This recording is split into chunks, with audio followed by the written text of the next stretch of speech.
Hey, what's up guys? This is Anthony from Anthony's Customs, and for this review, we are looking at the new Marvel Legends Build-A-Figure TRI-SENTINEL.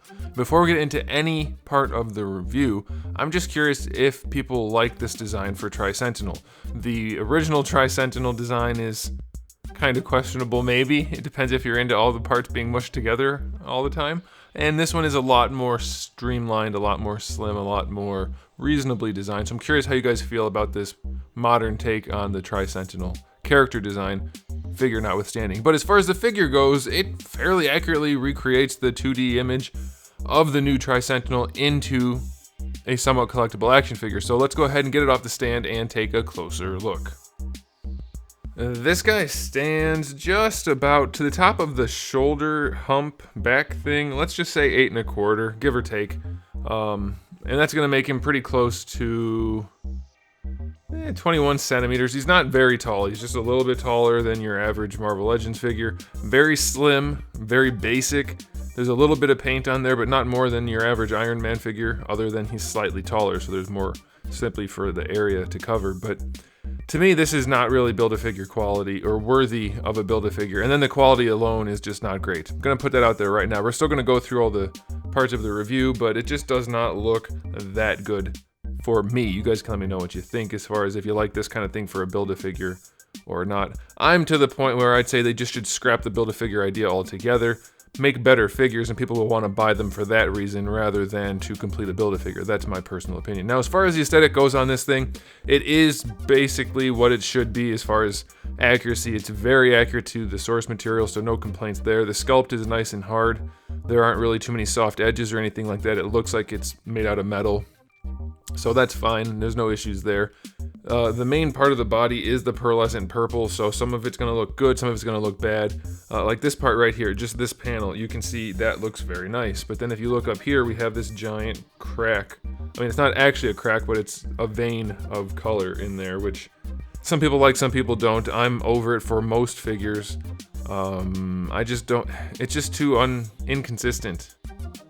I don't care for it. Some people like it, so that's fine. I will say though that the parts that are painted purple don't match it even close, and they look like they don't have enough purple. They're silver. It looks like they're silver with a purple on top, and it just doesn't match, not even a little bit. So that it's very inconsistent in that regard. The silver paint, however, throughout is very nice. I like that. I do like that they added a little bit of detail in here, a little bit of an extra color that could have easily been ignored, but they did do it. So I do like that a whole lot. But otherwise, it's fairly basic. I don't know. It doesn't speak to me in any way, and I don't have any fondness or dislike for the character design. I'm completely neutral as far as that goes, but it just, as a figure, does not look like a collectible to me. It looks like a kid's toy. So as far as aesthetics go, it's accurate, that's good, but it doesn't look like a quality piece at all, and since it's a BAF, I think it should. So I'm going to say it only gets a 6 out of 10. Accuracy's nice, but it needs to look like a collectible figure. It's a Build-A-Figure, so it has to be considered a collectible. These are Marvel Legends, so I know a lot of people like to say they're kids' toys. They're not kids' toys. They're toys which are made for adults to collect, which are also suitable for kids. Kids' toys are the ones that adults would not buy, unless they're like buying everything of a character or something like that. This line is definitely aimed towards adults, but made available to kids as well. Okay, so as far as accessories go, we don't have any. And now it's time for the articulate. Oh, you know what? Before I get into the articulation, I would just like to comment on how difficult it was to get these heads in. Did you guys have trouble getting these heads to peg in? I had a ton of trouble using heat and using tools and things. I still had a lot of difficulty getting that in there. So let me know if you guys shared that same problem. And they do pop out fairly... I wasn't even trying, I swear I wasn't trying. They pop out fairly easily for how hard it is to get them in.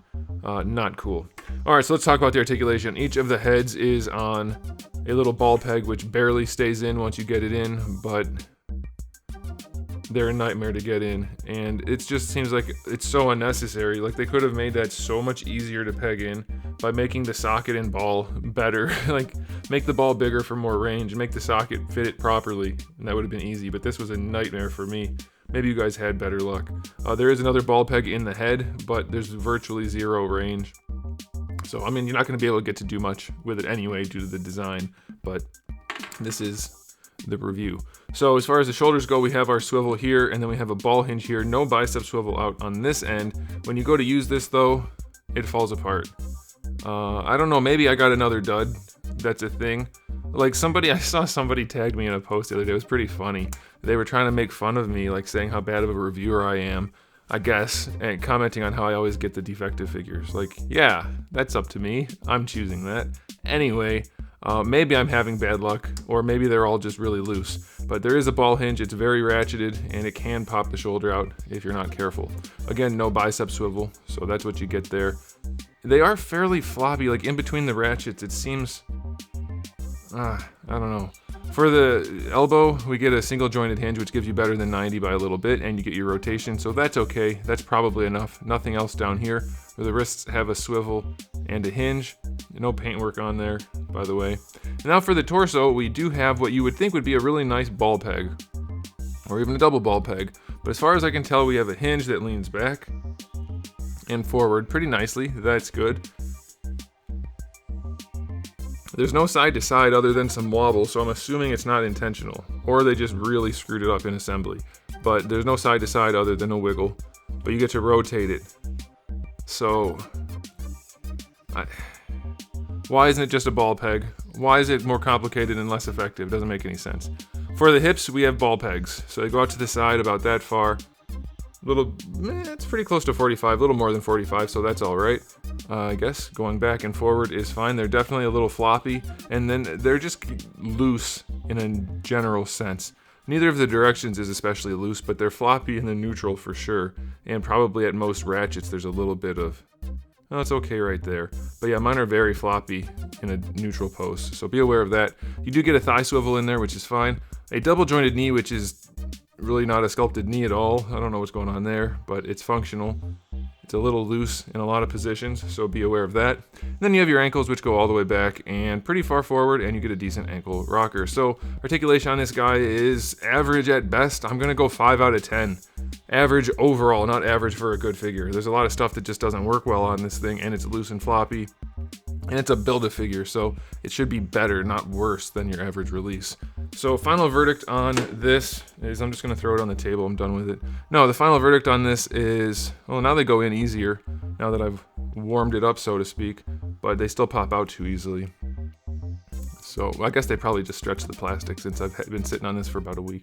Anyway, final verdict on this guy. Really underwhelming. If you wanted a Tri-Sentinel Build-A-Figure, or a figure at all, it'll get the job done. It looks right, though underwhelming, and it articulates well enough for basic posing, but it's gonna be a hassle. This is one of those figures where it's kind of finicky and not fun to handle.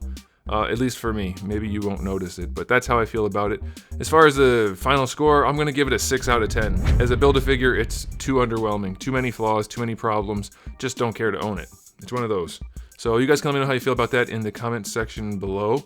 And I guess we'll go from there. So thanks for watching, guys. If you enjoyed the video, give it a thumbs up. If you didn't, give it a thumbs down. And if you haven't subscribed, you might want to. I have new videos almost every single day and thousands already on the channel. So make sure you come back for all of that. And in the meantime, keep collecting.